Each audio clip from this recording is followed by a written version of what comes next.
പാപ്പ വ്യക്തിപരമായി ദിവസവും പ്രാർത്ഥിക്കുന്ന ഒരു പെൺകുട്ടി പെറുവിലെ ഒരു ചെറു പട്ടണത്തിലുണ്ട്.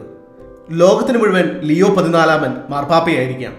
എന്നാൽ മിൽഡ്രഡ് എന്ന പെൺകുട്ടിക്ക് പാപ്പ അവളുടെ ഗോഡ് ഫാദറാണ്, അവളുടെ പ്രിയപ്പെട്ട തലതൊട്ടപ്പൻ. ചുലു കനാസിൽ ഒരു ദേവാലയത്തിൽ അൾത്താര ബാലനായിരുന്ന സമയം മുതലുള്ള ബന്ധമാണ് മിൽഡ്രഡിന്റെ പിതാവ് ഹെക്ടർ കാമോച്ചോയും ഫാദർ റോബർട്ട് പ്രൊവോസ്റ്റും തമ്മിലുള്ളത്.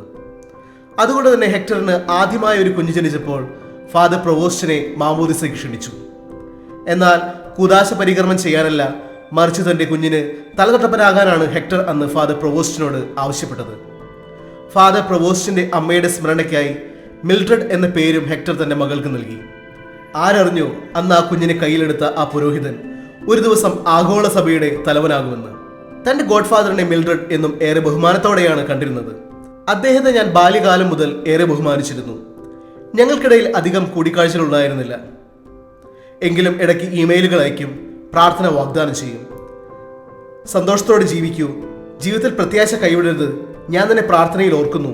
ഇതായിരുന്നു ഫാദർ പ്രൊവോസ്റ്റ് എപ്പോഴും പറഞ്ഞിരുന്ന വാക്കുകളെന്ന് മിൽഡ്രഡ് ഓർമ്മിക്കുന്നു.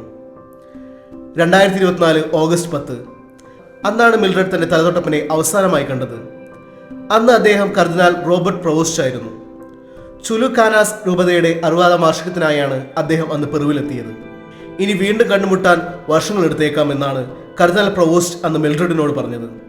ഇന്ന് മിൽഡ്രഡിന് ഒരു സ്വപ്നമുണ്ട്. ലിയോ പാപ്പ വീണ്ടും പെറുവിലെത്തിയാൽ അദ്ദേഹത്തെ ഒരിക്കൽ കൂടി കാണണം. പാപ്പയെ ചേർത്ത് പിടിച്ച് പറയണം, പ്രിയപ്പെട്ട പാപ്പ, എൻ്റെ ഗോഡ് ഫാദർ, ഞങ്ങൾ അങ്ങയെ സ്നേഹിക്കുന്നു.